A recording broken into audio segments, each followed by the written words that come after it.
नुकतेच Shailesh जेजुरकर PNGचे global head झाले. म्हणजे मराठी आहेत म्हणून तर आपल्याला अभिमान वाटलाच पाहिजे. परंतु फॉर्च्यून 500 कंपनी जर का बघितलं तर त्याच्यामध्ये 11 इंडियन CEOज आहेत. सत्या नाडेला, सुंदर पिचाई याच्यासारखे 11 CEOज आहेत. न्यूजवीकने इनफॅक्ट एक स्टडी केला की एवढे भारतीय याच्यामध्ये काय आहेत, आणि त्यांनी एक इंटरेस्टिंग स्टडी त्यांनी बाहेर आणला. त्यांनी सांगितलं की भारतीय एस्पेशली जे टॉप पोझिशनवर पोचले आहेत, CEO लेवलला पोचले आहेत, त्यांच्यामध्ये त्यांना असं दिसतं की 3 टाइम्स मोर रेझिलियन्स, म्हणजे जी लवचिकता असते डिसिजन घेण्यासाठी, ती त्यांच्यामध्ये जास्त आहे बाकीच्यांपेक्षा.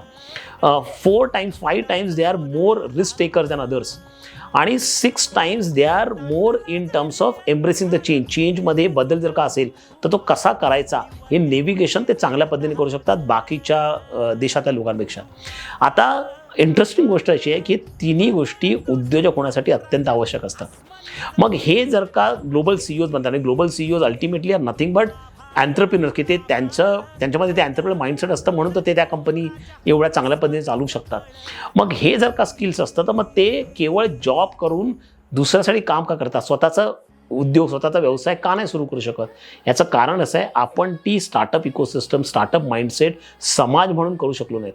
ते जर का आपण केलं तर या कंपनीच्या CEOच्या ऐवजी आपल्याकडे ग्लोबल फाउंडर्स इतक्याच प्रकारचे दिसू शकतील. आपल्या जास्तीत जास्त फॉर्च्यून 500 कंपनीज आपल्या असतील, हे आपल्याला जाणलं पाहिजे.